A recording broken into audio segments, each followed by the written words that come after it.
All right, everybody. Welcome to the Zero Stars podcast. My name is Chris, and I am here today with my good friend Jesse. Jesse, how are you?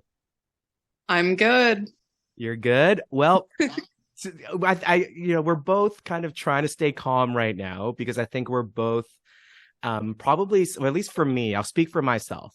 I just got back home from having traveled to see the Pumpkins play in Toronto, and I'm still riding a little bit of a high.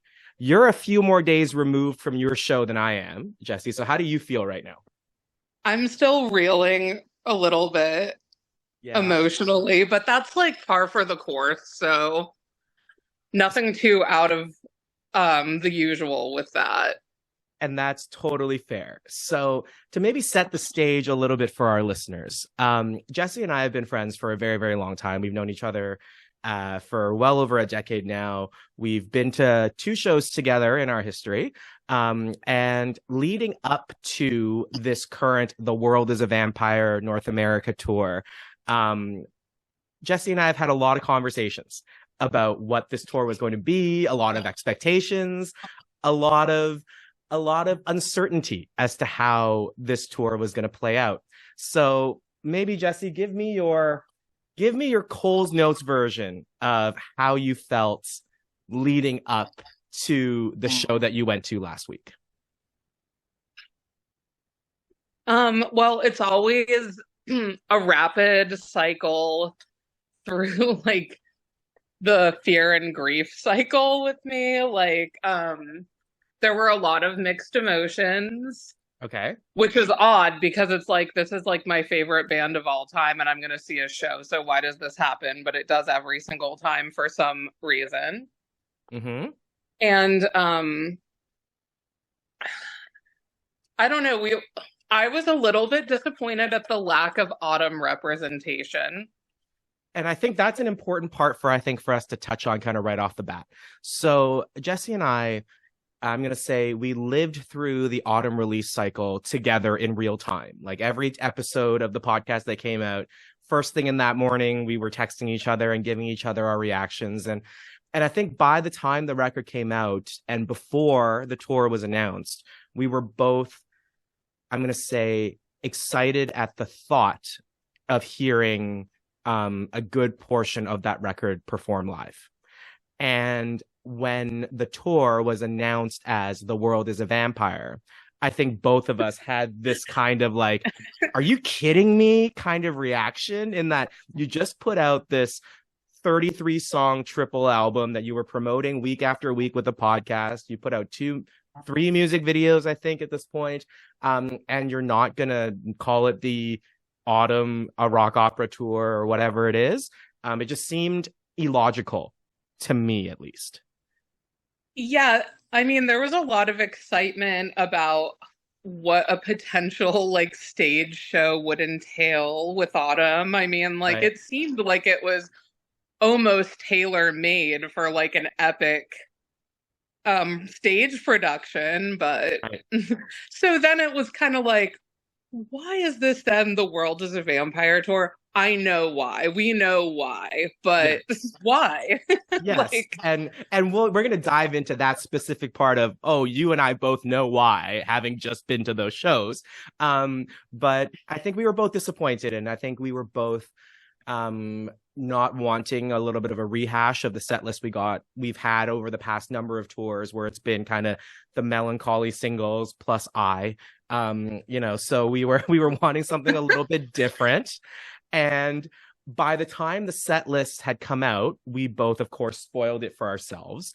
And I think by and large, I was very happy with the set list as it was announced. I was happy with it as well. I mean, like, I was kind of shell shocked that there were only three songs from Autumn. Like, I can't even remember because it was such an insignificant portion of the show. Like, Right. but yeah. And and Um, and you're right. It was three autumn songs. It was the three autumn singles. And the first song from Autumn didn't make it into the set list until like 10, 11 songs in. So it just didn't seem like it was intended to be a priority at all. No, it definitely, it almost seemed like it was intended to not at all be a priority. I mean, they played Bullet before they played Spellbinding. So, I mean, yeah, maybe it was intended.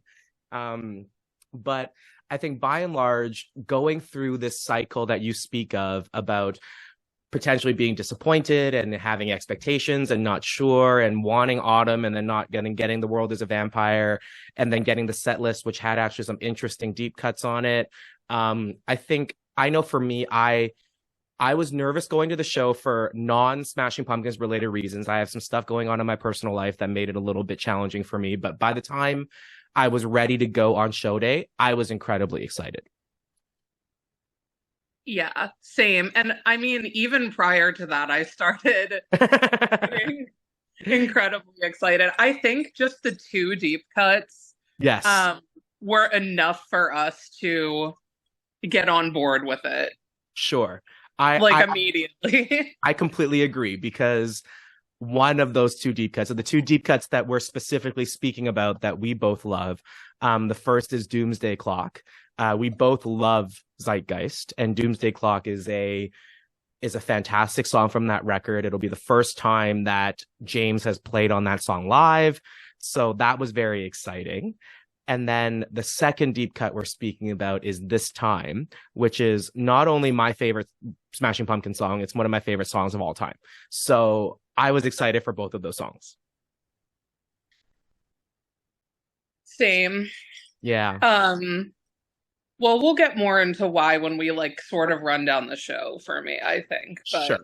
Okay. So let's maybe, how do you want to do this, Jesse? So do you want to do a track by track rundown? Do you want to do should we talk about your experience getting into the venue first? Should we go chronologically at this point? okay, yeah, let's start with that because Okay. I was like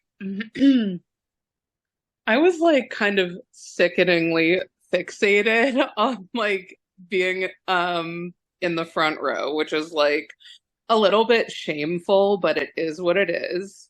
And And I don't want you to feel shame for that. I think anyone who's listening to this, I think can appreciate that. And again, for context, this was the first tour in a while where there was a general admission pit in most of the venues where you couldn't purchase a front row ticket like you could on the Spirits on Fire tour or the Shiny tour.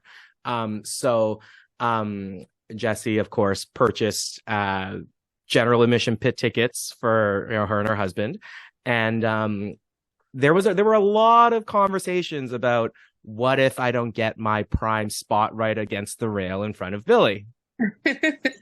well, and it's like, dude, I'm fucking old at this point. Like for this kind of shit, Yeah. it's like, ugh, but I knew I had it in me. Like, I mean, the lengths I will go And to. then for the exact opposite context, I accepted my own fate that my knees and ankles could not survive standing in line and waiting for 6 hours for the Pumpkins to go on and then stand through a 2 hour show. So I did not get the general admission pit and I got a seat a little bit further back. My body like performed a miracle that day as like the sickness coursed through me. Uh, Um, and it was like an eerie calm came over me because on the way driving to Virginia, it was the night of the like full blue super moon or right, whatever. right. So I'm looking at that and I'm like, everything's gonna be okay, just trying to like calm my anxiety down because I'm just like a neurotic mess. Right. And there was like literally a rainbow at night, like a It was. moonbow, which was like weird. And I'm like, okay, I think everything's going to be okay. And everything eerily did work out, like shockingly just fell into place. So, Well, and that's important. So let's again, I being the nerd that I am and the supportive friend that I am, I was like checking in on Jesse's show for her on her behalf. Like I'm yes, in a different country. thank you for bringing this up Yes. because you also played a little role. Yes. So like again, I'm in a different country. So I'm in Canada, not in the United States. But I was looking up Jesse's show for her because I wanted to know what the light was, the pit close to selling out, like how could she get in early, did she need to buy a VIP pass to get in? And eventually I figured out that you could pay to get advanced entry into the show. And I think that shifted the anxiety at least a little bit, and at least made you a little bit at ease in that, okay, well, at least you got to get in a little bit early against the normies. Yeah. And like weirdly enough, that did help, but it also sort of didn't, just due to the way that they held people at the gate. Like, so pretty much like there were two entry points to the pit on opposite sides of the venue. Okay. And for some reason I've never experienced this. They like held a line to get into GA. Like, I don't know why, like after we were in the venue. Right. So like by that point, pretty much anybody who had any time of entry was already like in line for that gave a shit to do so. So it was like a free for all, but still it all panned out. So well, that's good. And I think part of it too is that your show was not at capacity. So that also helps. well, like no tea, no shade, but like the security guard, like that was like hanging out like with us in the front, let us know that it was like 9,000 sold out of like I think 23,000 capacity for the venue. So it wasn't the most sparsely attended, but there's a big gap between attendance and capacity. So that also allowed for, I think, a little bit of ease from your perspective. So you got in, you and your husband got in, and I think you got exactly the spot that you wanted to get, because I got a bunch of photos right when you were standing there at like 5 PM. Were you happy with your spot? Oh yeah, it was like exactly what I'd envisioned. Perfect. Like right in front of Billy at the rails. So perfect. Now, here's an interesting, and I'm going to segue into this part a little bit, because one thing that was very fascinating is that you and I had essentially polar opposite locations within our respective venues. You were basically front row center, right up against the rail, right in front of Billy. I was in a seat right behind the soundboard, which was probably 40 rows back. And so this is relevant because one thing that had been commented on before we went to our shows was that the front of house sound engineers were maybe not doing the best job at ensuring a good mix. And sometimes, especially, I know I've experienced this, where if you're right up at the front and you're right up against a speaker, sound might not be great. You may get one instrument louder than another. Whereas from my seat right by the soundboard, the intention was that I was going to get better sound. So I think we were both maybe a little bit apprehensive about what the sound was going to be like when we were heading to these shows. And it's like, it's been iffy for me with any outdoor venue anyway. Like I just saw Ghost like a week prior to that, and the sound was like very shitty compared to when I mean, obviously it varies from venue to venue, but right. I mean, but you also suffered a little bit of a blow to your psyche when you arrived at your seat. I did. So this was something that was upsetting to me, because I blame Ticketmaster for misleading me on this. So for additional context, like I said, I kind of decided to not go to the pit because I didn't want to fight the crowds. I can't stand for 8 hours anymore. Like my knees and ankles can't handle it. But then as well, the intention was that I was going to bring my now former partner with me, and not wanting to put my partner through that as well, I decided to get a seat. And thought that, okay, at least it'll be side note, I don't give a shit about that with my husband, because what he's had to go through with me, it's like not even a thought in my mind. It's like whatever I'm like physically capable of doing to get there, he's gonna have to come along for the ride. But and the difference is that you have been with your husband for years and years and years, and he is also kind of a fan, and he loves you so much. My partner and I were still we were about a year into the relationship, so I mean, it wasn't like we were brand new, but this was the first time bringing potentially bringing them to a Smashing Pumpkins show. So I thought I wanted to get a seat. So what I did is I looked at the seat map, and at the time when I looked at the seat map, it looked like that I was buying a seat that was in the front row of a section. There were supposed to be no rows of seats in front of me. And when I showed up at the seat, I realized for whatever reason, there were like 10 rows of seats in front of me. I was not in the front row of the section. And I couldn't understand why, because I literally pulled up Ticketmaster 2 hours, like literally it was 2 hours before the Pumpkins took the stage. I saw the seating map. I was misled. You were deceived. I was deceived. And the doom texts from you made my heart fucking sink. I was like, if that were me and like Rob had to deal with my mental spiral, I knew what I would do. I told you like I would probably instantly like buy new seats, but all in all, you were fine. I just had to reassure you. Yes, you did. I'm glad you did, because, and again, it was not ideal because I had I'm going to call it a pretty tall obstruction who sat directly in front of me.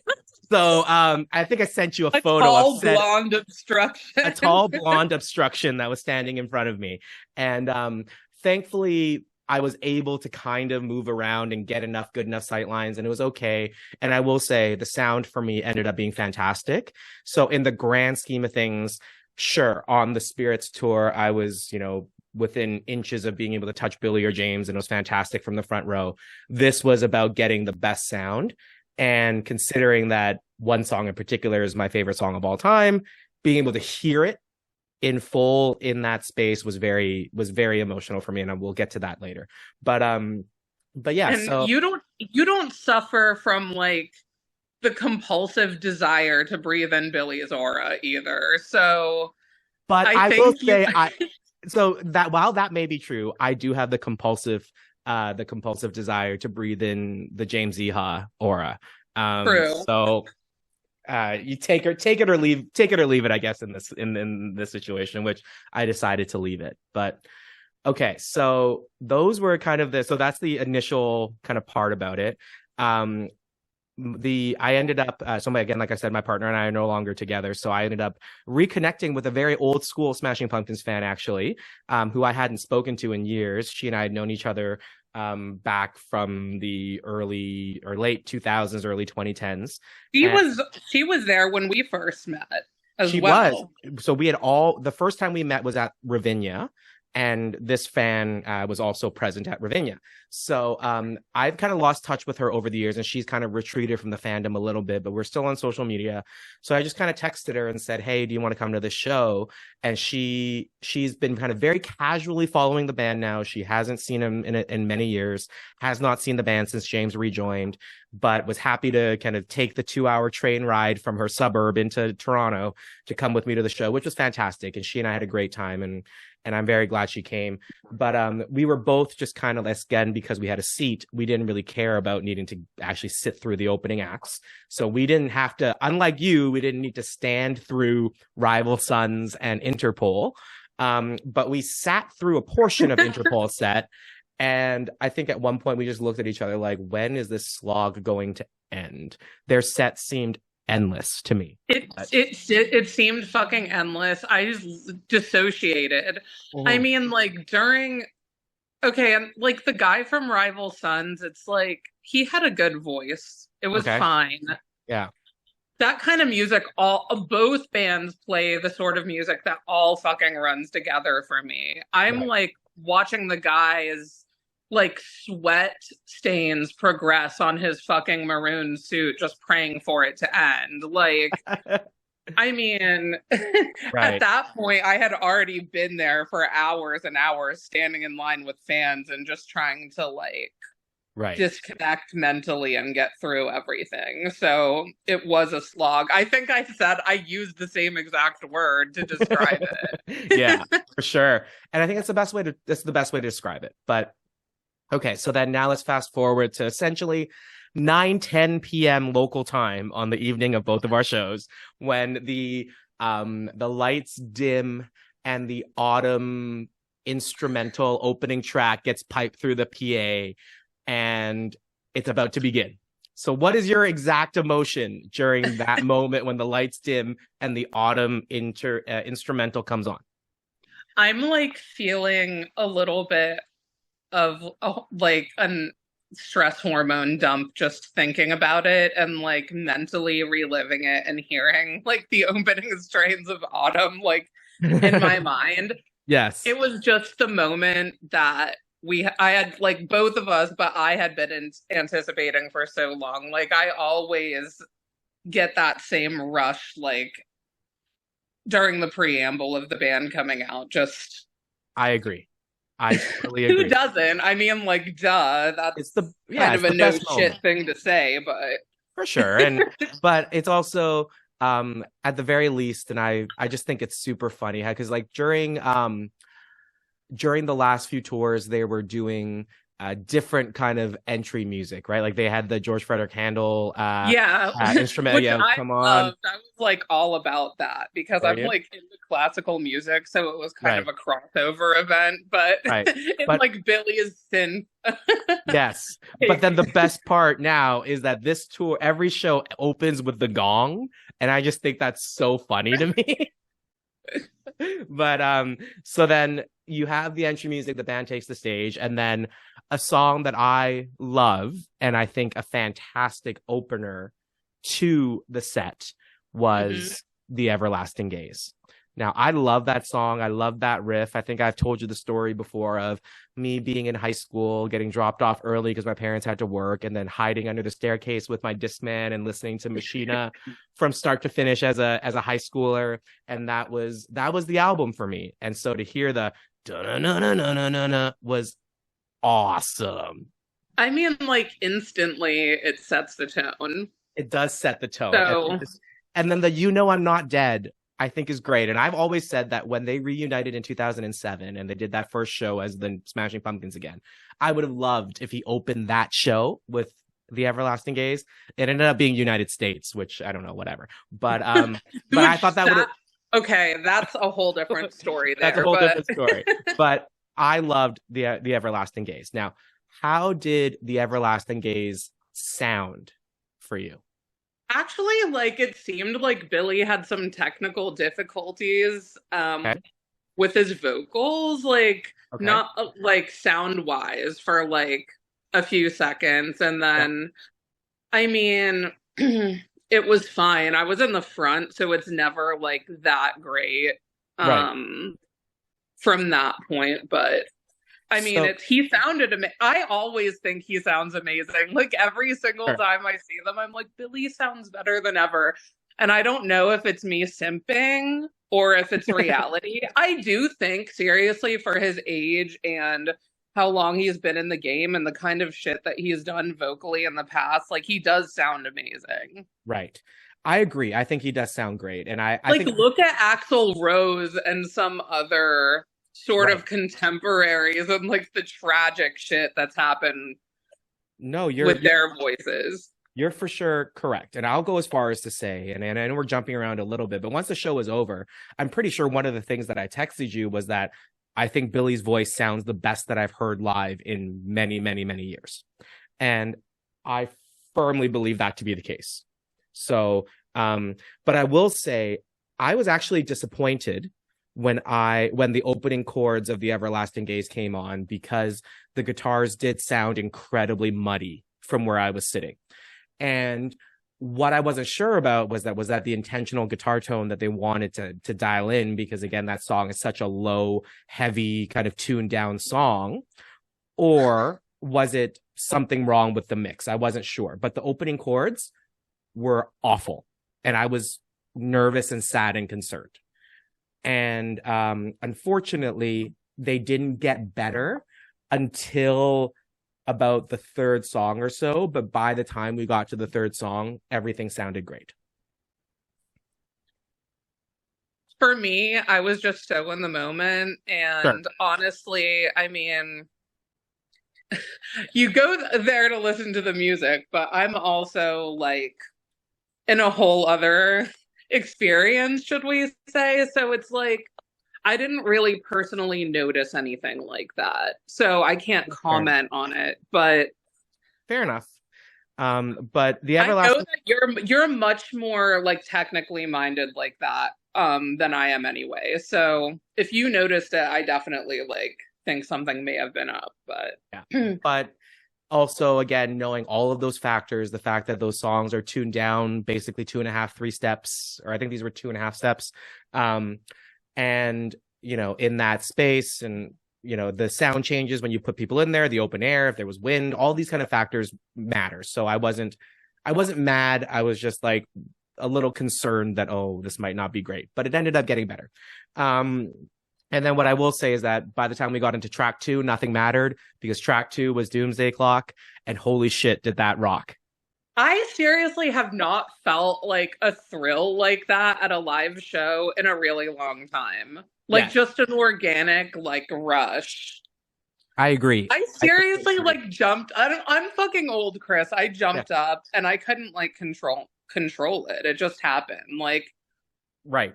I agree. I haven't heard that song played since the Orange Peel residency. Okay. So I mean, that's another podcast in and of itself. But I mean, But I agree. I had the same reaction. It was like an out of body experience.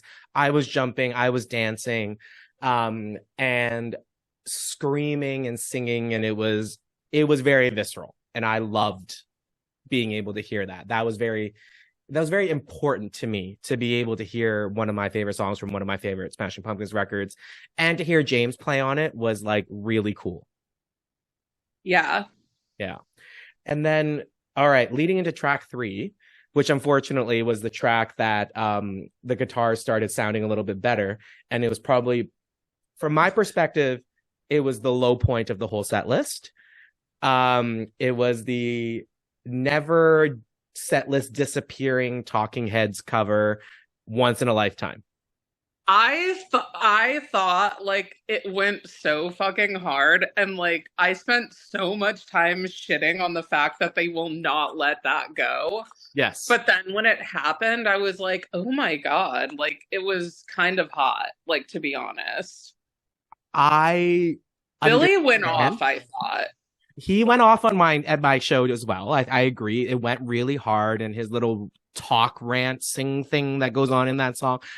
I don't know. I think it's a little tuneless. It's a little annoying to me. I don't love it. But did it go hard? Did it rock hard? Was it kind of a nice bookend to this opening kind of 3-song set part of the set? Sure. You don't look or sound convinced, but okay. But hey, if this was the low point of the show for me, that speaks very highly of the show, right? Like, the only thing that I didn't love was a Talking Heads cover. Okay, whatever, right?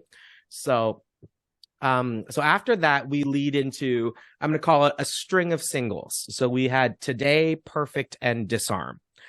And now this is a topic that I think we're going to bring up over and over again in the set list. But did you notice a noticeable change in the audience energy and reaction with the opening pluck of Today compared to what the energy was in the first 3 songs?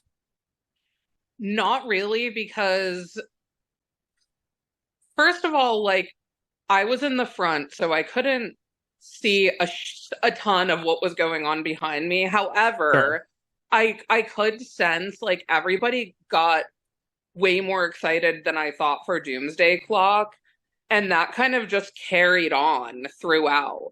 So I didn't like notice any kind of like tangible shift in the mood Yeah. when like, the known single Right. started to like come out. But Well, I don't so know about you. well, it's interesting you say that, because so from my vantage point, I essentially got to see basically the entire pit plus kind of the 200 level section. I was in the 300 level section, and I agree with you that the energy for the opening songs was actually quite high, despite the fact that the songs played were not necessarily the most well-known singles, and it did carry into Today. But I will say, by and large, I did feel that the energy just shifted with the start of today. The phones started coming out, people started filming, people were singing back to him, people were all standing. The energy did seem different to me once we got into today, that I didn't feel in the same way that I did during Once in a Lifetime, which again was something we're going to talk about this idea that, all right, that's the song that a lot of people were there to hear, right? Well, I will say this. A literal mosh pit broke out. I don't even remember what song it was. It was either Zero or Bullet with Butterfly Wings. It was like one of those two. Yeah. And I'm like, first of all, we're fucking too old for this. I saw the people behind me before, like before the show started. Like they're older than me. What is happening here? Right. And I sustained a fucking injury, like due to the kerfuffle going on behind me, which is like, what? Right. But it was yet another moment. It was like some enormous man trying to like strong arm his way to the front, and the other people like beside me were also having to push him, and it was like the strength of God, like, you know, when like a mom has to like lift a car off their child or something, some like insane adrenaline rush hit, and like I pushed him away, but like later I like noticed that I had gotten fucked up in it, and it's like, seriously? That was like odd. It's like I haven't seen anything like that happen since maybe like the Asheville residency. Oh no, that's not true. That actually happened in like 2011 in Pittsburgh or whatever, but yeah, and that's fair. The mosh pit, like, and I turned around and saw it. It was like some shit from the 90s. That's fair enough. I don't know that I noticed that at my show. I mean, there were pockets of it, but it wasn't as intense as you described. But this is an interesting topic again about this idea of known singles versus deeper cuts and fan reactions. So, like I said, I noticed, I think I'm going to call it a little bit of more of an uptake in the energy in today and with Disarm. And then after Disarm, I'm going to say that you had a duo of songs that were Bathroom Break 1 is kind of how I describe this part of the set, unfortunately. So we led into the Celestials and we led into Purple Blood. Now, I know you and I were both actually kind of excited about these because I think Purple Blood is one of our favorite songs from Sear, mutually. And I love the Celestials, primarily due to Nicole's bass line in that song. I think it's a great song. I love Oceania. But it was right after Disarm and the Celestials start, I could just immediately sense that nobody knew the song. Nobody cared. People sat down, people pulled out their phones, people went to the bathroom, people went to get a beer, and the energy level was noticeably down. Yeah, and it picked right up for Ava Adore. I feel like that's become, I mean, you and I criticize, we're like, is that really a staple now? But I guess it is, because it's like seemingly just like some kind of anthem. Like even the non-hardcore fans were singing back to Billy and just getting really amped up for it. So I guess it's bigger than I give it credit for. Right. And it's so as a side note anecdote. So this fellow fan that came to the show with me, she hasn't seen the band in a very long time, and she loves Adore. I think Adore is probably her favorite Pumpkins record, and she cackled at the arrangement and was like, "Why is Billy just standing up there and dancing? Why is he having a guitar?" Dancing. What did she have to say about that? Because that may have been a shock for her. We've seen it. Yes, she just said she hated it. And then she audibly cackled at the "You'll be perfect just like WPC." Hey, that's me. Which again, you and I have been primed to that over the past many number of tours, but she had seen that for the first time. To Billy's credit, I do find, I'm not sure what his intentions are with the dancing, but I do feel that you know, perfect like WPC bit is meant to be humorous or tongue-in-cheek. Yeah, sure. It's gotta be. I buy that. I for sure buy that. So then we had Ava Adore, And then we moved into Tonight, and I will say that again, there was a shift. People were standing, the phones came back out, people were filming, people were singing. And yeah, so the Tonight was kind of the lead into, let's call it the climax of the set list, given that this is The World is a Vampire tour. Right smack dab in the middle of the set list was Bullet with Butterfly Wings. And to your point of your crowd breaking into a mosh pit and maybe getting highly energized, I would say that was the same for my crowd, in that everybody was on their feet, everybody was singing, everybody was jumping, all the phones were out to film. Everybody was into that song. And as much as, we've both also said on many occasions, would be fine never hearing that song live ever again, I don't know that that's actually true for me. That was a great moment for me. See, it's not like, I mean, it was like a low point. I was dealing with like, everything going on behind me and stuff. Sure. But like, it's just going through the motions for me at this point. Okay. I've seen the band 30 times. I don't even fucking know anymore. I've lost count. So it's just like, I understand why it's done, but like, I just can't get. Was like more excited to hear the Celestials personally, like that. And that's that fair got enough. me going more, but and that's fair enough. And that's fair enough. But I will say that the crowd loved Bullet, and I love screaming along to Bullet as well. Okay, and I'm not gonna lie about that. I definitely still do it. It's just like I go on autopilot, and it's just sure. And fair enough. I can't criticize that. And like I said, I noticed there was a discernible energy shift in the crowd for the song. I didn't notice any crazy moshing, surfing injuries. Like there was, like last time I went to Slipknot, they had to clear the pit for an injury, and I didn't see that this time. So are the Slipknot fans like old as shit too? Like I don't know. Curious. Like I don't know what's going on there. Yeah, I'm not sure. Startled. It's like literally, it was just like Gen Xers going the fuck off behind me. Like, well, you know what? I don't know. I was stunned because like. That kind of stuff doesn't happen anymore. It feels like, it's an odd sensation, which we can get into, to feel like I've aged so much throughout the course of like my fandom, that things have changed so much, and like the other fans.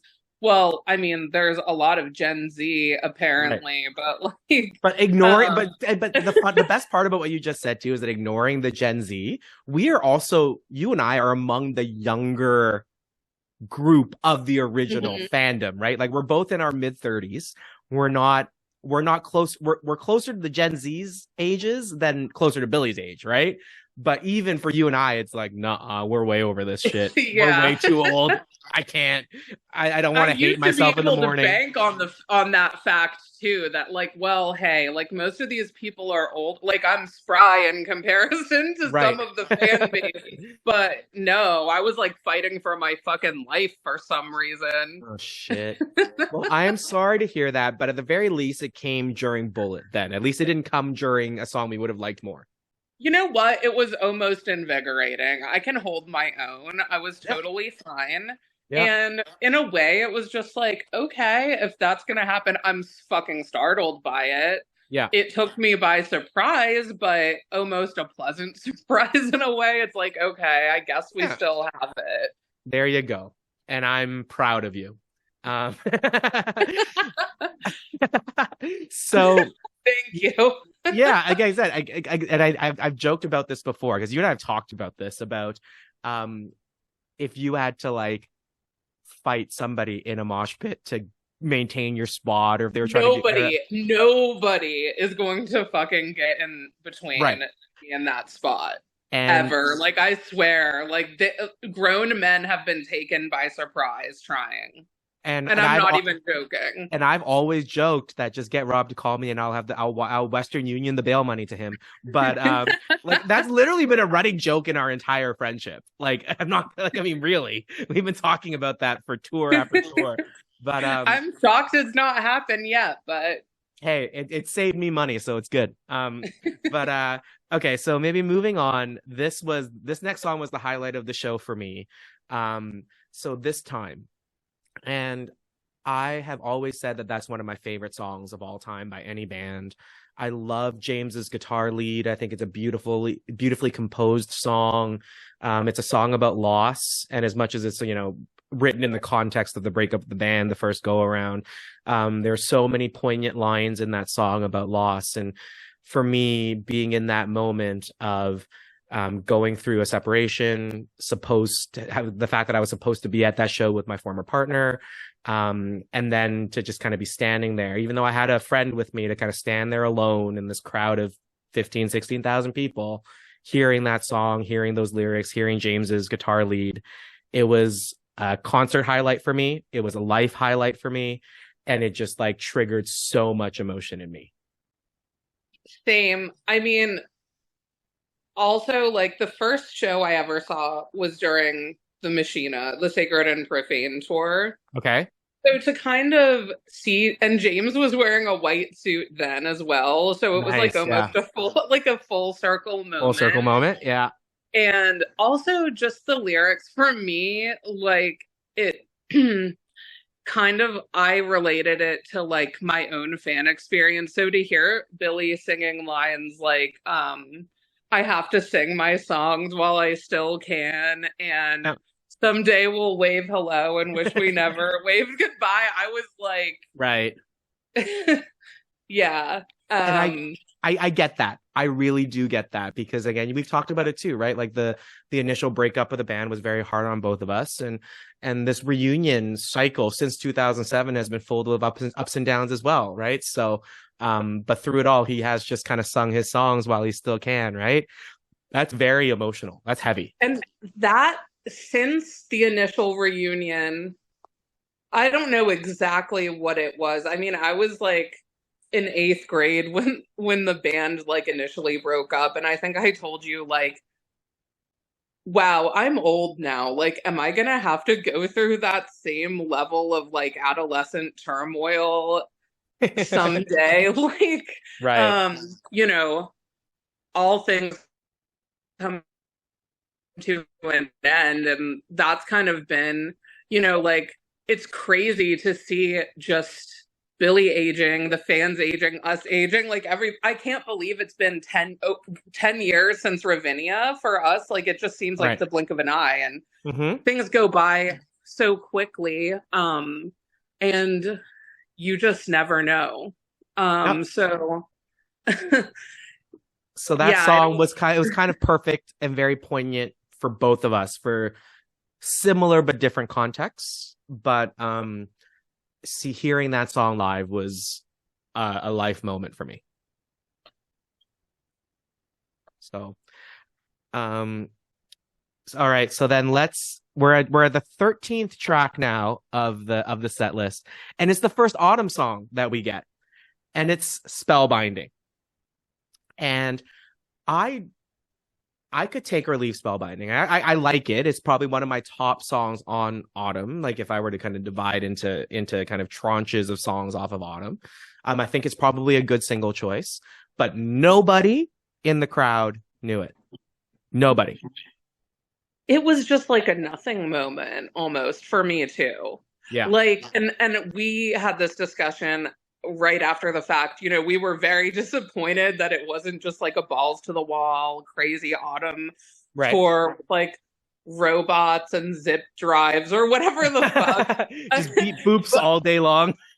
But like after the show, we were just like, yeah, I can totally understand the decision.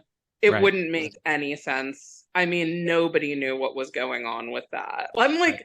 I was thinking, how many people here even know of the new album's existence or have heard it or anything? It was crazy. Well, and we need to revisit this point after, but because I saw so many people wearing the Autumn Zero Save Zero t-shirt that I assumed that if you're gonna buy that shirt, Know. I don't think they know what that line comes from, dude. Like 90% of them. But of all the merch options, if you decided to pick the shirt that says Autumn, a rock opera in 3 acts with that robot on front of it, you would think that that is because you at least knew that there was a new record called Autumn that came out. Whereas like there was a dude in my direct sight line, kind of maybe 3 rows ahead of me to my left, wearing the Autumn Zero Save Zero shirt. And he was not engaged with any of the 3 Autumn songs that were played. And it didn't make any sense to me. But I think like, people were just like, it's a cartoon robot. And like they understand the concept of zero, but like they probably don't understand that line. Like maybe I'm just underestimating like the mental capacity of these fans. But I mean, but that's also that's rooted in our past experiences for us to feel that way about those fans. But my point is that during Spellbinding, I stood the entire show, and given my level of fandom, I knew all the songs and all of that. And I think part of it too is that maybe the other people that were like me were closer and were in the pit, but where I was sitting during Spellbinding, I was the only one that was standing out of everybody around me. I was the only one that was singing and dancing to Spellbinding and knew the words to Spellbinding compared to everybody else around me. So that's a good point, because like the hardcore fans generally, like not always, but like I feel like there's more of a cluster of them towards the front. Sure. However, the pit was like completely dead during all the Autumn songs. Fair enough. So you and I had similar kind of experiences recognizing. The people in the front were like excited next to me, and those are like the sad machines or whatever. Like, you know, they're gonna shit themselves over anything. Correct. But just in general, yeah, it wasn't great. Okay, so then this next song, and I remember when we saw this on the set list, we were both like, what the fuck is Hubble Bubble? And I didn't know what the song was. I don't know who Manfred Mann is, and it's a little bit of now that I've looked it up, it is a more obscure song from a British band from the 60s. But I didn't listen to the song beforehand. I didn't listen to any recordings beforehand. So I went into that part of the performance blind. Same. And I intentionally went in blind. I'm like, we'll just see. And see. And I will say that since that moment, hearing the song, I have probably texted you a dozen times saying Hubble Bubble is fucking stuck in my head. And that was actually fucking awesome. Yeah, I thought it was awesome as well. Like, it was really awesome. It was befitting as well. Yeah. I thought it was a vibe. And it was a very similar vibe to when on the 20th anniversary tour, they did a cover of Everybody Come Clap Your Hands to open the set with. Kind of that similar 60s, 70s kind of British pop kind of vibe. It worked. This was so heavy. And it rocked really hard, and the hook is really stupidly catchy. And then during the verses, Billy's just standing there with his guitar around his shoulder, with his arms at his side, like just like chanting these lyrics about this chick in a cab or something. I don't know what the exact lyrics are, but I just thought it was a funny visual, and it was a song that rocked really hard. So I loved it. I think the crowd was more hyped for that random ass cover than like anything from Autumn. Well, because at least it was memorable is not the right word. At least it's a little bit more sonically traditional to what a lot of those fans would have wanted to hear, right? Because I'm sure that as soon as the synth intro to Spellbinding started getting piped in, everybody was like, what the hell is this? Whereas like Hubble Bubble was like a very traditional, down-tuned, heavy rock song. So, or rock arrangement. And I will say, I think the crowd reacted to that. And it led right into another deep cut that I was very excited for. One of my favorites from Melancholy. They brought back Jelly Belly for the first time in 27 years or something like that, 26 years.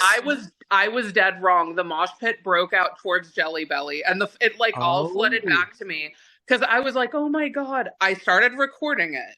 Yeah. And like, so my video, like eventually it's just like my phone drops. There's all kinds of like crazy shit happening and people screaming and stuff. So I did not get to enjoy like 90% of it, because all of that was happening during Jelly Belly. Fuck. Okay, but that makes sense though, because that was a heavy rock moment. Again, it's a that song was played a lot during the Melancholy tour, and I think a lot of even casual fans would kind of know it. And the energy of it was, and so I don't know about if this was the case at your show, but it was fast as hell. They like speed demoned through that song. It was probably a good 30-40 seconds shorter than the album version. Like, it was really fast. Yeah, I don't know. It was within like maybe 20 seconds of it starting that all Yeah. of that happened. And Mm. yeah, it was like a blur for me. So that sucked. Now that it's like all flooding back to, I knew it was like one of the melancholy songs, but it just sucks that out of like anything, like I would have been way happier if it was like Zero or Bullet with Butterfly Wings that occurred Right. to. Look, yeah, I didn't get to absorb any of it. I'm sorry to hear that because I did from where I was sitting and it was fucking awesome. Ugh, yeah. So sorry about that. Didn't mean to trigger that, but didn't mean to trigger that emotion in you. But at least now we know. So those darn Gen Xers, damn them.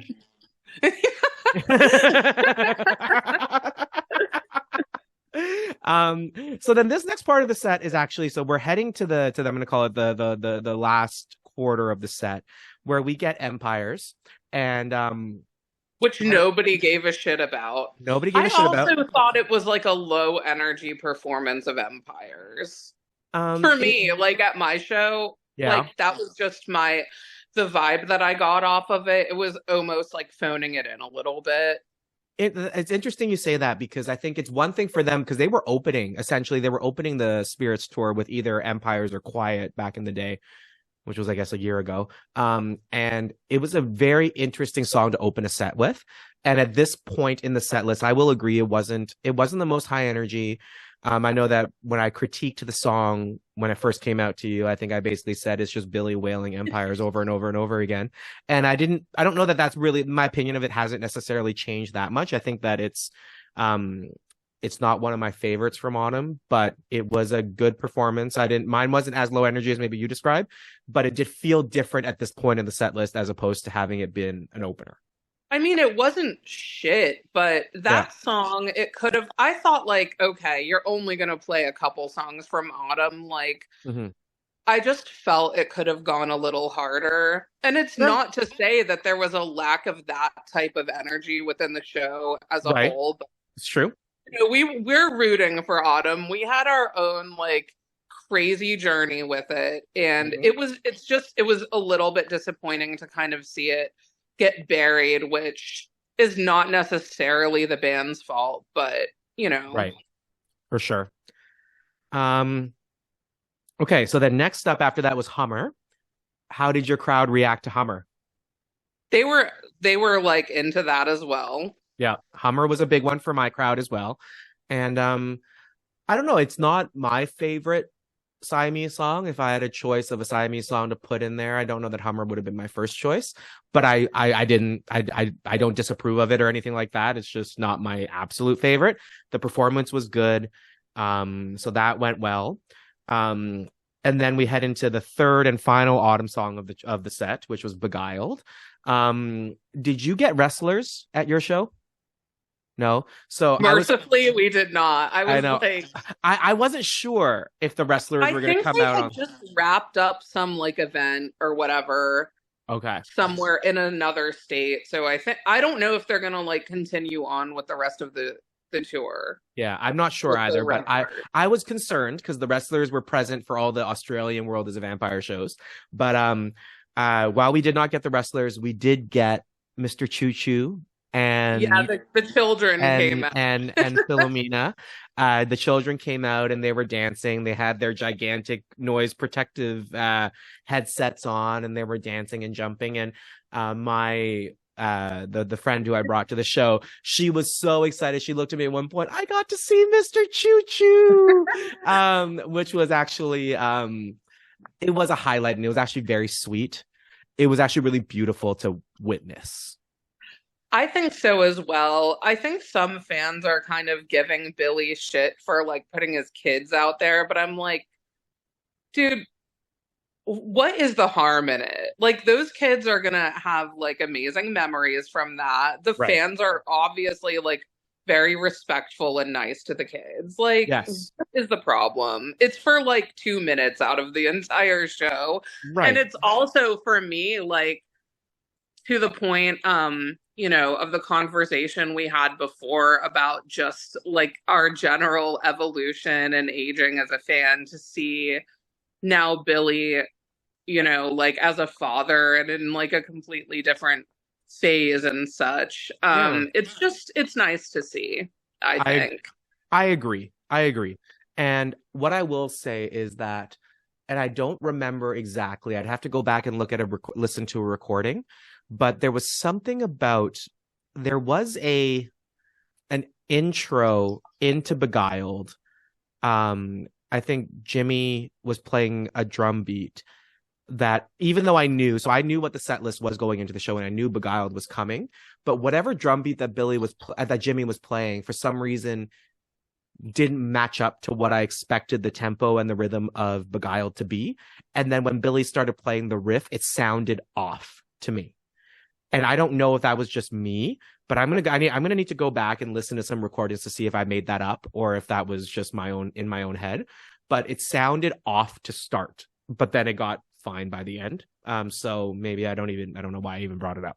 But all right. So then I'm like, yeah, I didn't notice it, so yeah, I don't know why I even brought it up. There was no point. But then now we're gonna head into the very end of the set list. So we ended the set with a trio of, I'm gonna call them probably among the most well-known singles, 1979, Cherub Rock, and ending with Zero. And I will say that this part of the set really did get everybody really ramped up. Everybody was on a high. Everybody was singing, dancing, jumping, screaming, videoing, taking photos, all that kind of crazy stuff. And the performances were great. And high energy. And again, as much as I've said, I could go without hearing 1979 again or Cherub Rock again or Zero again. They were fucking awesome. So I have nothing else to really say about that. I mean, sorry, my cat. Did you hear my cat hiss? No, I did not. It's really loud. So, that's okay. Yeah, it was fine. It is what it is. It was like an expected way to sort of end the set, and yeah, maybe not what I would have personally designed, but like I think my tastes are definitely not like what the general public would want maybe out of a show. So who's to say? But it was an amazing show overall. It wasn't. I was definitely, it exceeded my expectations. So I will agree with that. I think to speak, kind of zoom out a little bit and look kind of holistically, I think even in this conversation we just had, we were both very complimentary about basically the entire set. There were no real low points for me. I mean, the only low point for me was Once in a Lifetime, and for you, the lowest point was which I was like, you didn't think it was better than all the other times we've sat through Once in a Lifetime? I mean, now, admittedly, it's always been a song that I've just kind of zoned out for. Like, I've never liked it. I've never wanted to hear it. I don't know what the melody or the tune of the song is because I don't think there really is one. So I don't. The song has. I don't have a. There's no object permanency with me with that song, so it didn't mean anything to me leading into it. Well, I will say I would rather watch Billy perform that song any day than like hear the Talking Heads version. Is the bar in hell there? I don't know, but and I've never gone out of my way to listen to the Talking Heads version because I hate the Talking Heads.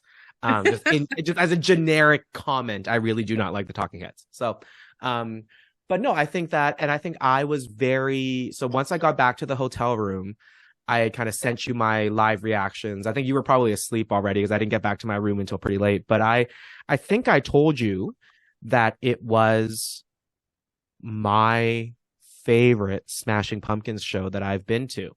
And now you mentioned you don't even know, you've lost count of how many Smashing Pumpkins / Billy related shows you've been to. You've been to, 20, 30 of them. I have far fewer to compare to. I've only been to about a dozen. But of those dozen shows that I've been to, and I don't know if I'm putting way too much weight on the fact that I got to hear this time, and it was just like the perfect song for me in my current emotional mental state, or but if it was that really alone can really just make it. Like, it's true. All it takes is something like that. It's true. Really. It's true. So for me, this was the best show that I've been to. His performance was on point. James, like it was all James. Like all the banter was James. He did all the band introductions. He was he wished everybody good night. There was so much And James. James was like a glowing angel, He stunning, and he was. was like seemed very genuinely happy. He Like, did. He you know did. that iconic photo I took during the Shiny tour of him just looking like he was absolutely in hell while Billy's Yes. arm was flung around him. Yes. Just like a shoot me now like type of expression. Yes. None of that like energy was to be found whatsoever. He just seemed to be like in a really good mood and a really good place, I agree. and I love agree. to see it. I agree. And this was something that so then now let's talk about some of the more nuanced hot takes, maybe. I'm going to start with this one because I just found it very fascinating. So, this venue that I was at was the Budweiser stage in Toronto. They had two big screens flanking the sides of the stage. So there were obvious camera operators. And from where I was sitting, I had kind of a perfect vantage point of seeing the screens and seeing the stage itself. And other than the moments in which all the band members were introduced, the cameras never focused any time or attention on Jeff or on Jack. The entire time, the cameras were on Billy, James, and Jimmy. I don't know what I want to say or do with that information. I'm like, maybe I should just keep my mouth shut because like my first instinct is to say as it should be. Yes. However, in the case of, Jeff. Yes. And all that man has been through, God knows what, for so long. Yeah. He deserved a little screen time, maybe. I mean, did he not get like a 5-second 1980s solo at your show with the camera on him for like, 10 seconds or whatever? Yes, but that was during when he was being introduced. So outside of that section of the show, the camera was not on him, and it was.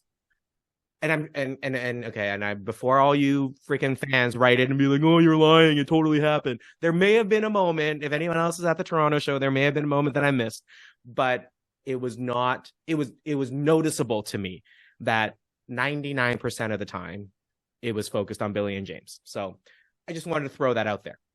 I'm fine with that. I mean, yeah. 99.9% of the time I was focused on Billy.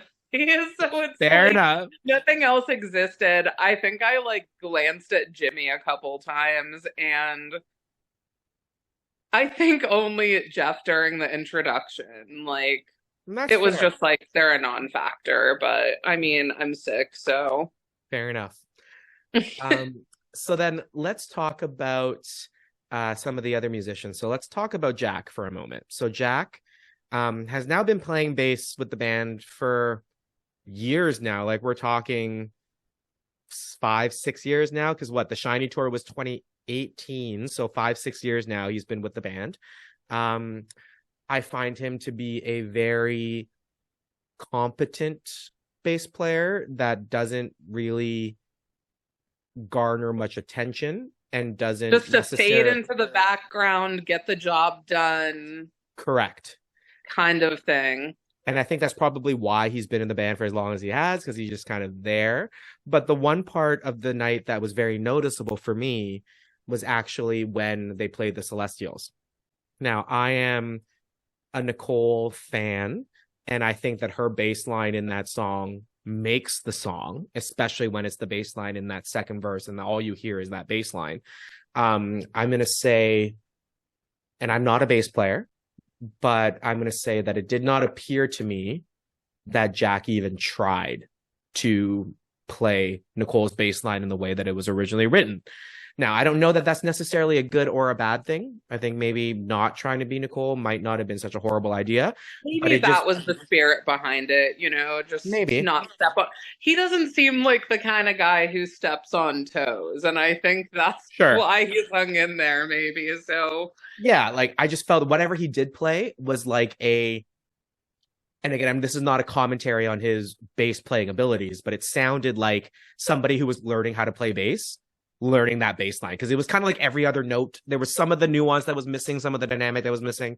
But again, that's just me being a Nicole stan, a Nicole simp, maybe. I don't know. But I did notice that. And then the final musician I want to touch on is Katie Cole. So we were first introduced to Katie Cole at Ravinia, actually, right? Because she was the opening act on that at that show at Ravinia. And I think none of us knew who she was at the time, but my music tastes vary kind of quite significantly. And I really love Katie's music. I mean, she's more of a country Americana pop singer. I think she's a beautiful voice. She's a great writer.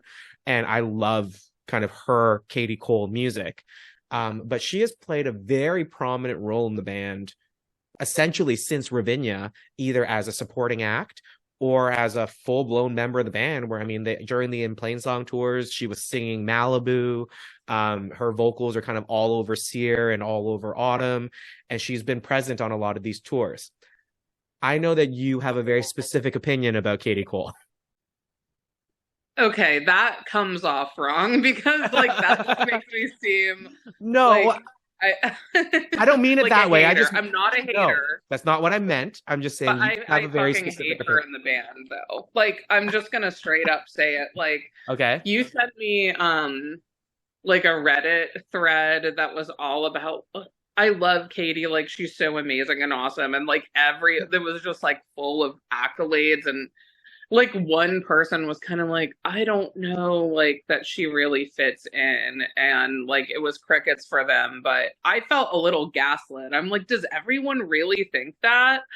I mean, it's nothing against her voice whatsoever. Mm-hmm. And I've said this in previous conversations, like nothing against her artistry. She has an amazing voice. Like She does.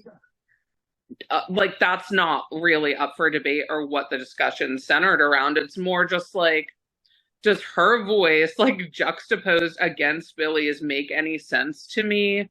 No. Um, are there moments on Autumn where like I felt it made sense just due to the storyline? Yeah, sure.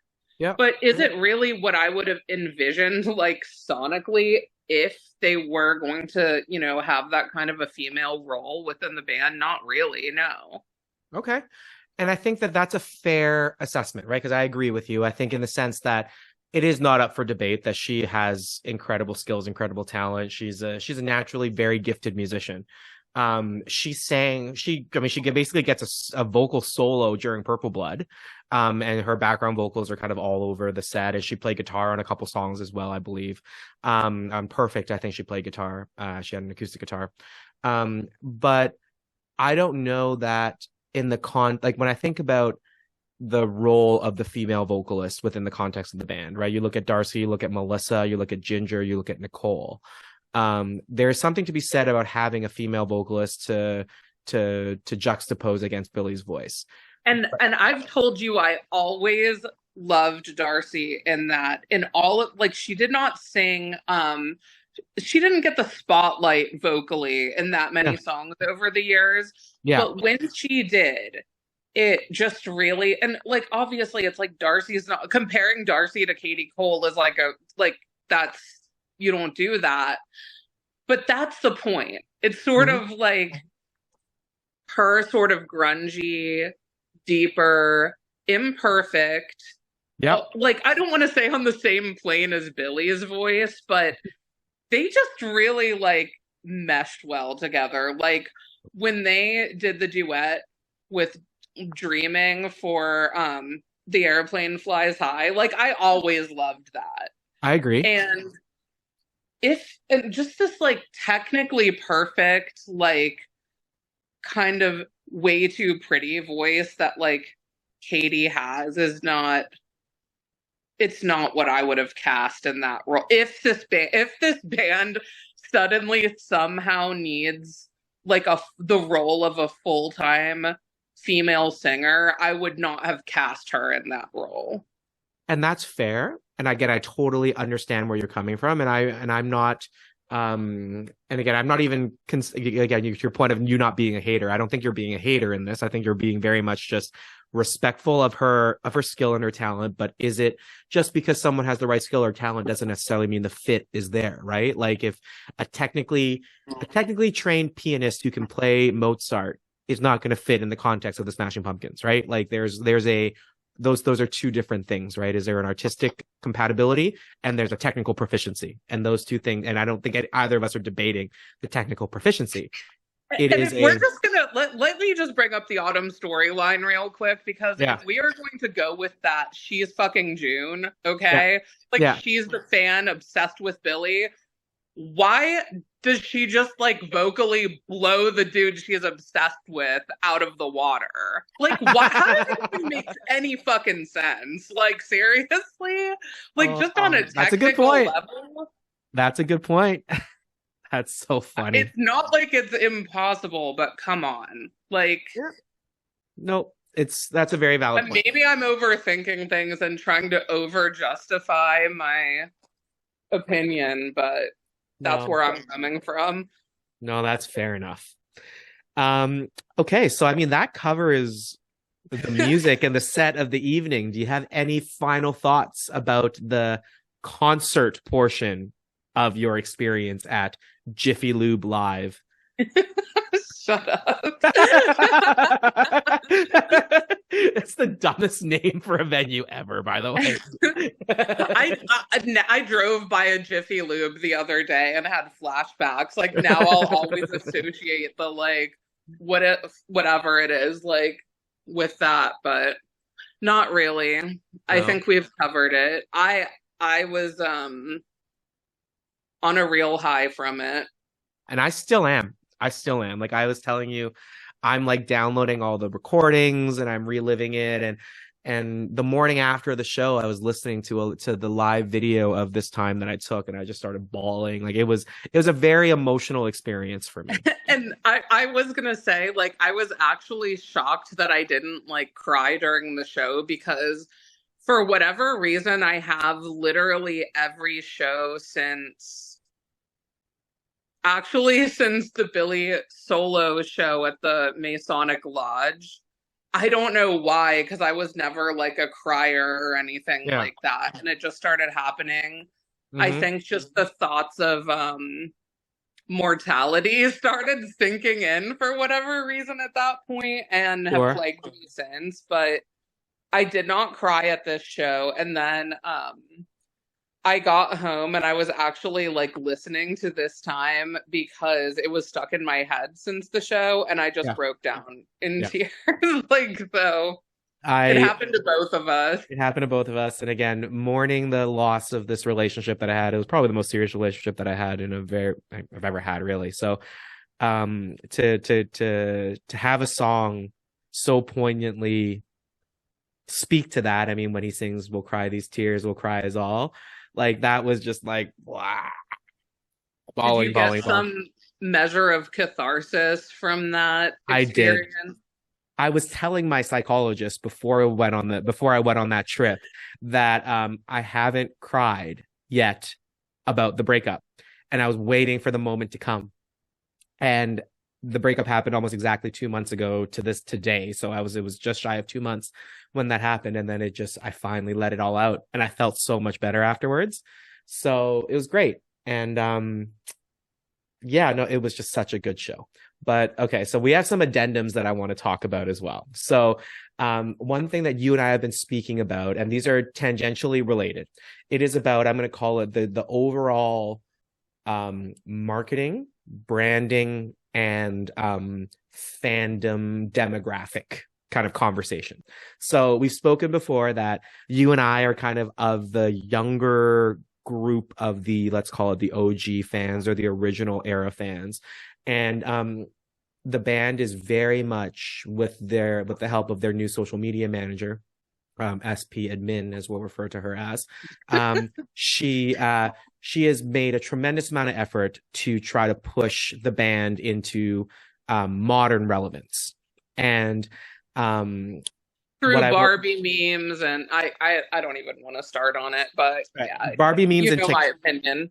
Barbie memes and TikToks, right? So, but what I will say is that, and you and I have noticed this, is that there is a tremendous amount of content that we're seeing on social media that shows a younger demographic of Smashing Pumpkins fans, a very specific Gen Z or Gen Z for me aesthetic, where these fans seem incredibly young. They seem way too cool to be into this band.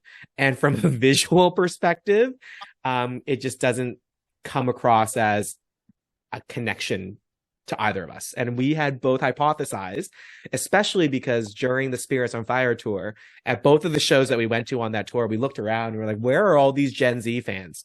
And even kind of during the initial kind of people watching phase that we were at in Toronto, my friend looked around and said, man, everybody here is so old. But then when you really paid attention, I saw literally hundreds of younger fans there, either with their parents, Gen X parents, or were there with like a bunch of friends. They were all in a lot of the new merch. They were buying all the new merch with all the lyrics that were blazoned on the back. They were styling these shirts cooler than I could ever imagine.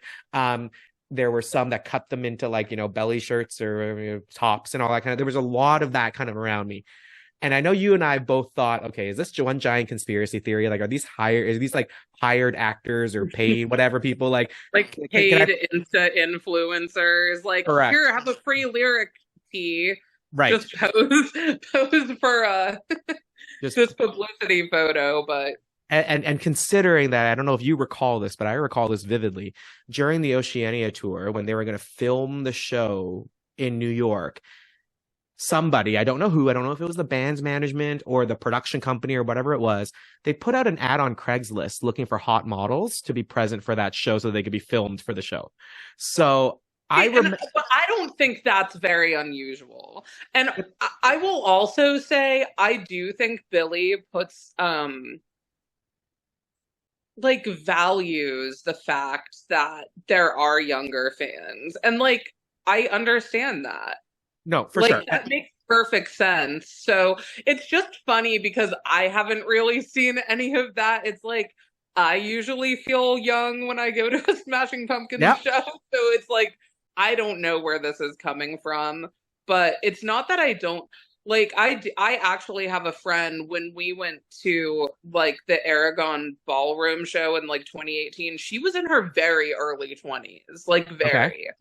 So I know it happens, but I just have never seen it to the extent and the aesthetic that has been portrayed on the And what I will say is that leading up to this show that I was just at, I hadn't really seen it either. But over the course of the evening, I was proven wrong. I saw these fans in the flesh. There were a lot of them. They all looked like they were having fun. They were all wearing their tees that had in the Murder, She Wrote font in the back with the empty list is loneliness and loneliness is cleanliness and cleanliness is godliness and God is empty just like me. There was the 30 years of saying maybe, which we were also like, who's buying these now? It's Gen Z, I guess. They were everywhere, and the best part. That's the answer. So my friend and I, so just for one more context, there was like a CNA or the Canadian National Exhibition, which is like a giant fair. So ride like a midway and food and all that kind of stuff, which is adjacent to the venue. And if you have a ticket to the concert that night, you get access to the midway. So my friend and I showed up early, went to the midway, and we joked that we were going to play Pokemon Go to wander around and try to see how many Smashing Pumpkins fans we could find wearing concert tees. And we saw so many of them, so many of those lyric tees. Like at one point I sent you a photo to prove to you that I wasn't lying, that I was like, I'm following 2 people wearing the same tee right now. Like it was crazy. They were everywhere. So it's real. Someone's buying them for better or worse. Speaking of for better or worse and buying merch, how many shirts did you buy, Jesse?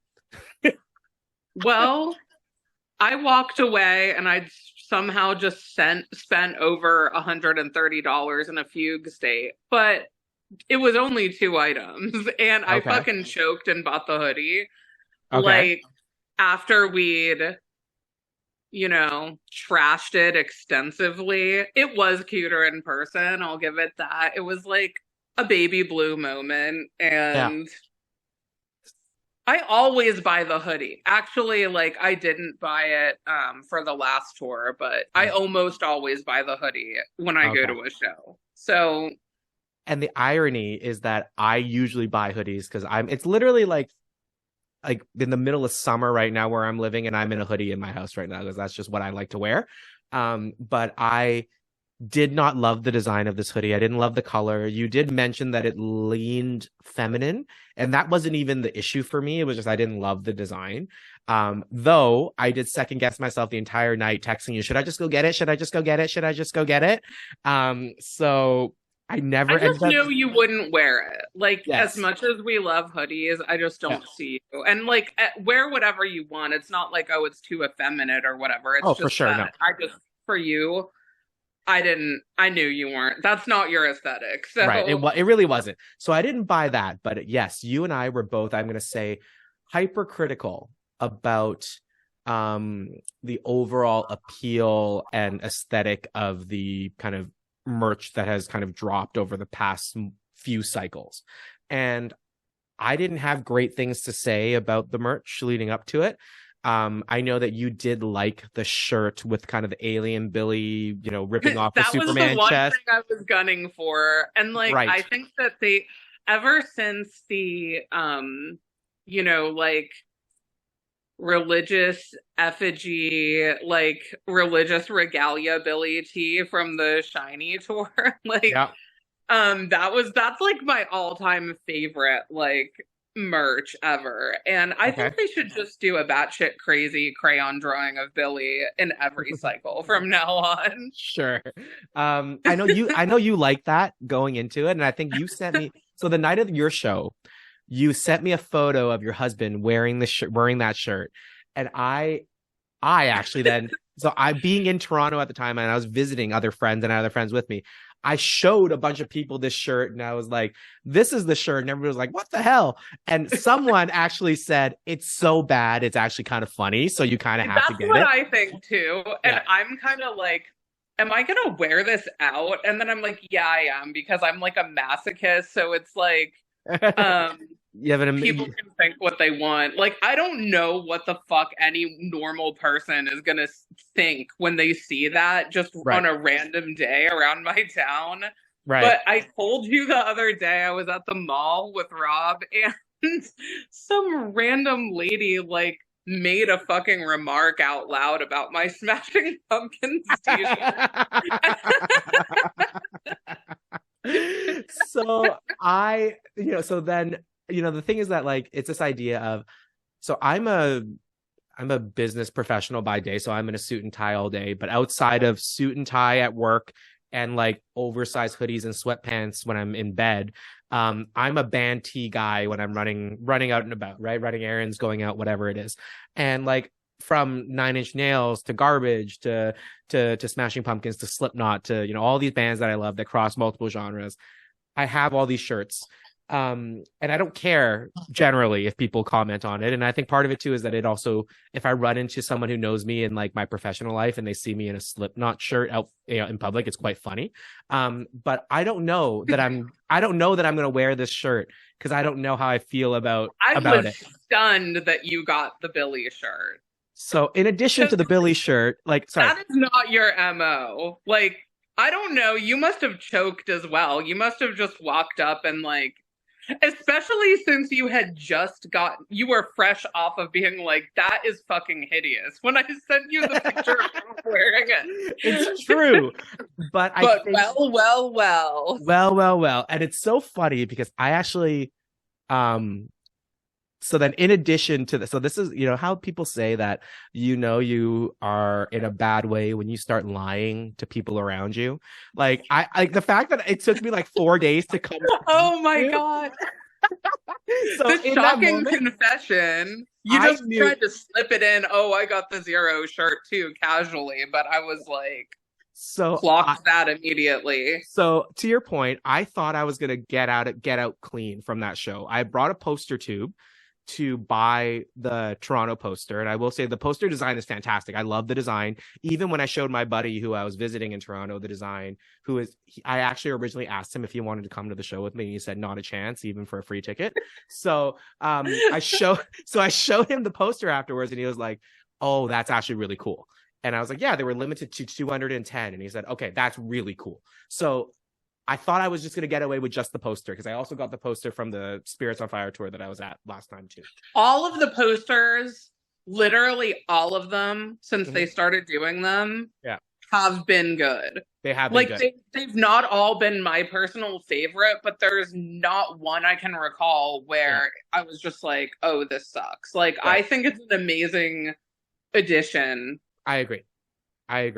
So I thought I was just gonna get away with the poster, but then when I saw everything, I was like, "All right, give me the Billy Alien shirt. All right, give me the tour T-shirt with the blue devil on it and the tour dates on the back.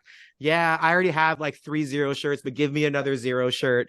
Dude, And then I have like 5 zero shirts. I was like, okay, this one's in white and has stars on the sleeves. Like I was thinking about just getting it, but yeah, I did. and now I'm kind of second guessing that, but it is what it is. Well, if it makes so, then to again reiterate, you have it bad when you start lying to people about stuff, right? And again, of all people in my life, you are the one person at this point where I should not need to feel any shame whatsoever. But that night, all I told you was I bought the Alien Billy shirt. Little lie by omission. Yes. And it's funny that you admitted and copped out to buying the fucking crayon Alien Billy shirt. Which was out of nowhere, but like the zero shirt was your dirty little secret for some reason. And it was the zero shirt and the tour shirt, because I was very critical about me not loving the aesthetic of the World is a Vampire logo. It is the tour shirt though. Like you have to get the tour shirt. I got the hoodie, so that was kind of like my tour shirt moment. Yeah. But it was funny because even you said it. You had said that you saw the new Zero shirt and that the screen prints were all in white, so it looks a little lower quality, and it's actually not a super thick tee either. So I think that was also it too, when you were like, it's kind of bad quality, so I didn't get it. I have the hoodie too, which is in like the newer hoodie, which is in white as well. Okay. And I kind of like it on the hoodie, but I'm just like, do I need this? I wasn't like offended by the no. And I should have just bought it. Now I'm mad.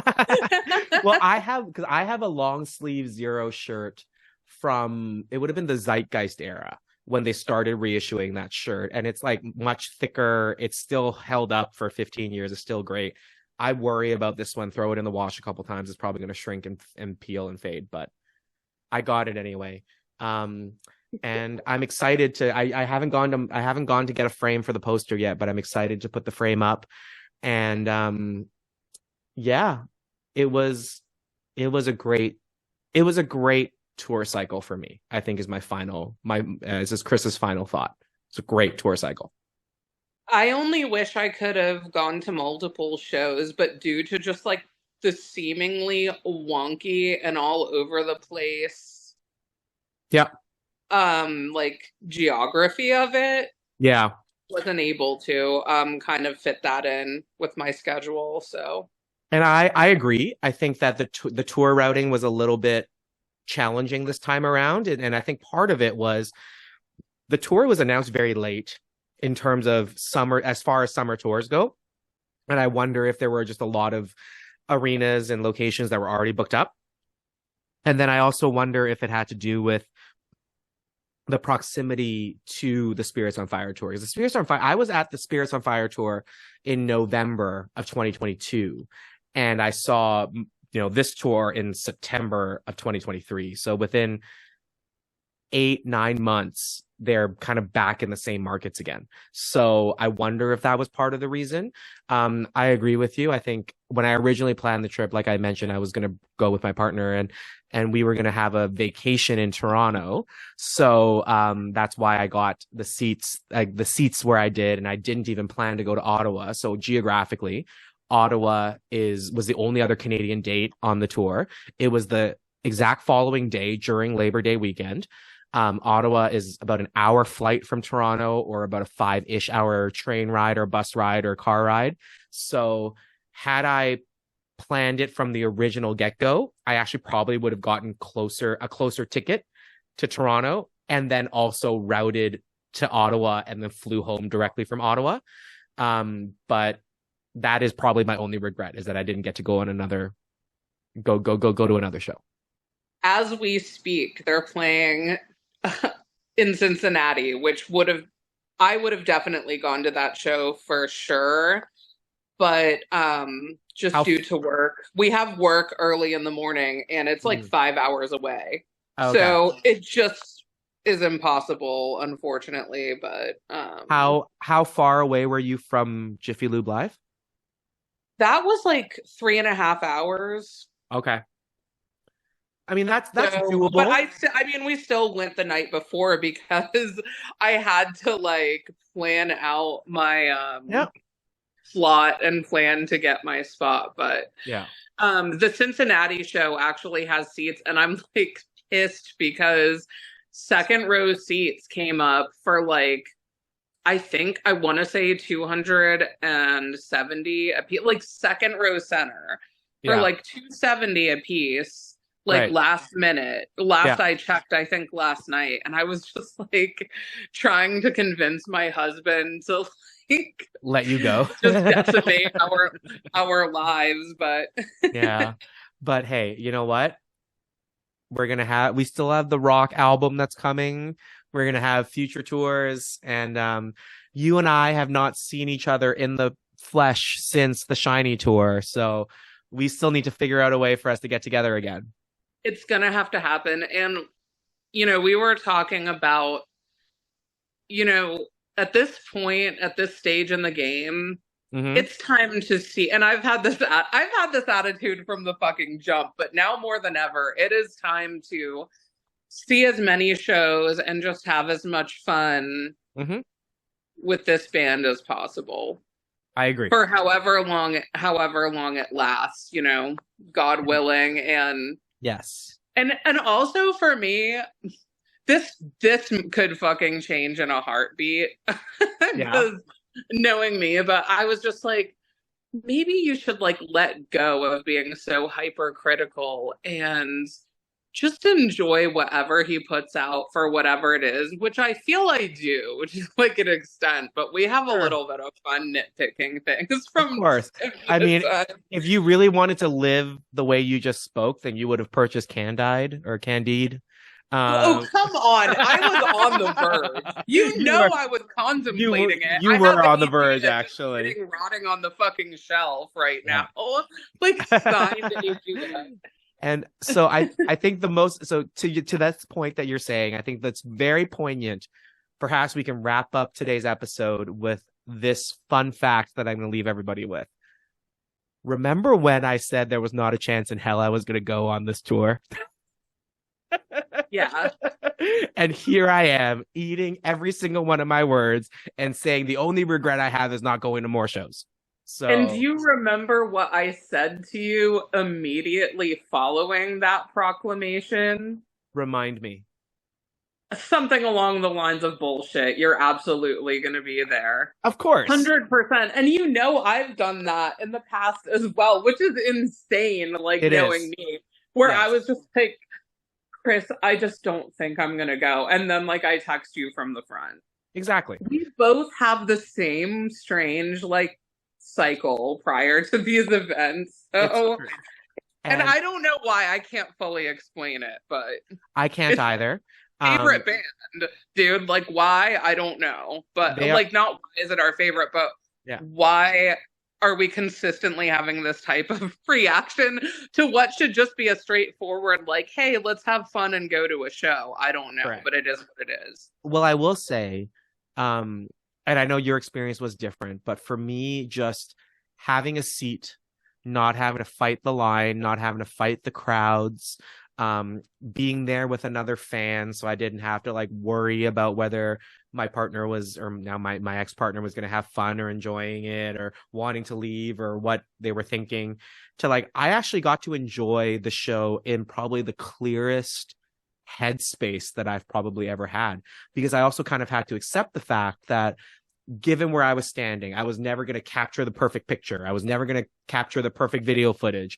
There's hundreds of people who have recorded better video and audio that are putting it up on YouTube. So I got to enjoy the show probably more than I ever have, because with the Spirits tour, me being front row center within, a couple feet of James, I wanted to get all the photos and get all the videos, and I wanted to catch a pic and all these kind of things, but I just kind of had to accept that I wasn't going to be able to do any of that.